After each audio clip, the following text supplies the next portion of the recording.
we do have these credit issues which are hanging over the markets. I think everybody at this point recognizes that. The key questions at this point being, are they idiosyncratic and overblown, or is this something more widespread? The cockroach issue, as Jamie Dimon suggested this week in saying there usually isn't only one. We're trying to figure out, investors are, I think the markets are, what other issues are there? We've been talking about this on this show for the better part of the last 3 weeks, since September 24th. That was when the FT ran a story. We'll show you a little tear from that just to bring you up to date on how much this issue and how long it has been kind of bubbling to the surface. September 24th, we saw this. Since then, take a look at the performance of alts managers, which have really been in the center of this until this week when you started talking about regional banks, and we'll get to that in a minute. Alts managers since then. Ares is down 22%, KKR is down 20%, Blue Owl down 15%, and Blackstone down 14%. These so-called BDCs, the business development companies, are down. They're publicly traded vehicles focused on direct lending and private credit. The Ares one is down 6%, Main Street Capital down 11%, one of the Blue Owl ones is down 8%, Sixth Street Specialty Lending down 8%, Blackstone Secured Lending is down 5%. Now, with all that, I turn to Bryn Talkington, who is here on our set today, and we're happy to have you from Texas in person at Post 9. You've made the argument on this show, when we've discussed it lately, that the issue is overblown. You have decided to buy Ares Capital, ARCC, and Blue Owl Tech, OTF, if you're playing at home. The Blue Owl Tech Invest is a vehicle that invests in AI-related plays. The tech one is. Tell me why you decided to do this now when there's still a lot of smoke around. And in some cases, it's hard to see through it to know if there are any flames anywhere. Yeah, well, so first on Blue Owl, we're investors in the private company. We know the Blue Owl team very well.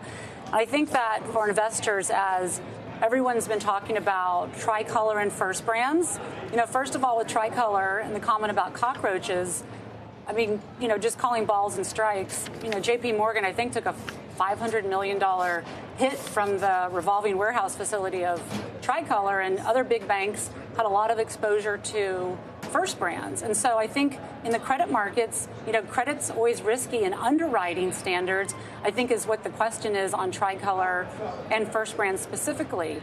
Now, as it relates to these publicly traded BDCs, first of all, they don't trade with a ton of volume. But as investors, these companies have quarterly earnings, and these, I think, Ares comes out October 30th, and then I think November 4th for Blue Owl. You can go on, look at their website, look at their investor relations, pull up their last earnings, and look at the summary of investments and see with Blue Owl, all 198 discrete tech investments. They really do more software, by the way. They do across the tech stack, but they're more focused on software lending. And you can see exactly who they have loans with, what the yield is.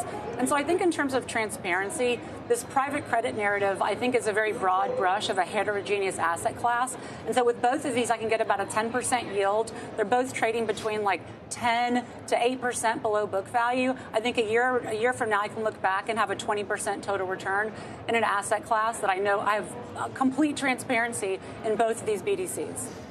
So Weiss, I mean, I want to know, how concerned you are about this.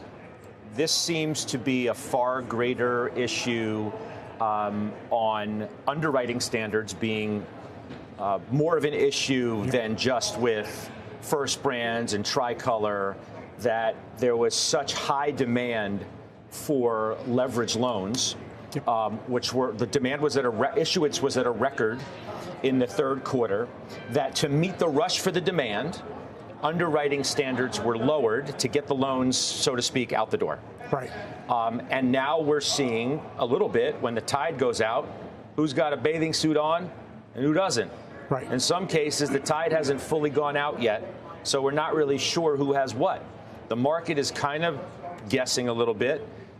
Maybe it's broad brush, as Bryn said, but it seems to me to be too minimizing it to suggest that it's only related to the two bankruptcies that we've talked about already. Right. So, and the knock-on effect, just to add one more name to the ones you put up on the screen, Jefferies. Jefferies, because of their first branch exposure, that went, when they had a good quarter, stocks trading around 70, and now we see that it's 51. They'll be fine. They know how to underwrite risk very, very well. But look, I'm not worried about another issue like 2008 with the banks, but when you're talking about private credit, it's not regulated. So the standards, the capital, the loan loss reserves, all that, you just don't really have those standards there because, again, it's not regulated. So you have to know, as Bryn does, who you're partnering with, right? Because some firms are driven by the fees that they're generating because they're asset managers. That's their business, generate fees. And so they will take some of those loans, package them up, and then they'll sell them to mutual funds, pension funds, retail investors, et cetera. So the point is that we don't know where the tide is right now. We know that we're seeing some signs that are heightened because we also have the consumer that's under pressure. So if you're lending to consumer businesses, odds are, like subprime lending, auto lending that you referenced, you may have some problems. So I'm cautious on it. I don't see a huge issue here, but I agree with Jamie. It is never just one incident or two.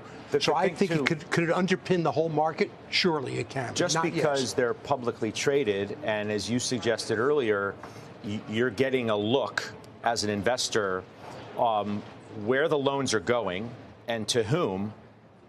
That doesn't mean that the loans themselves still aren't risky. By nature, loans that are made, in the private credit and private loan market are probably more risky than they are if they're made by the big banks, because the firms who need the loans are forced to pay a higher interest rate to get the loan, and their balance sheets probably aren't as pristine as companies who are borrowing from the big banks, which is why they've had to go in the private market in the first place. Is that fair to say?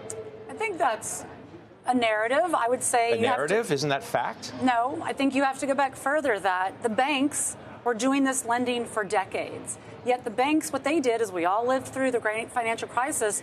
If we want to talk about leverage, the bank take our bank deposits that we get, and they have to, a 10% that they have to keep, and then they go make loans across the country, lever those up, and that's what got us in this crisis. And so the banks have not been able to make these types of loans. On top of that, the regional banks have been in their own kind of recession because they had all of this real estate that they are now asset managers and can't get off their balance sheets to make new loans. And so I think the private credit market really over the past 15 years have just evolved, and it's been a first call versus the banks used to be the first call.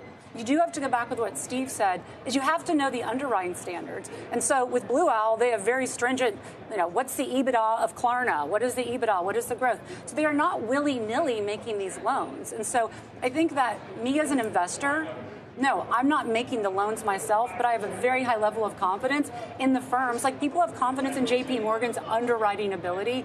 You have to have confidence in these private companies' ability to underwrite loans.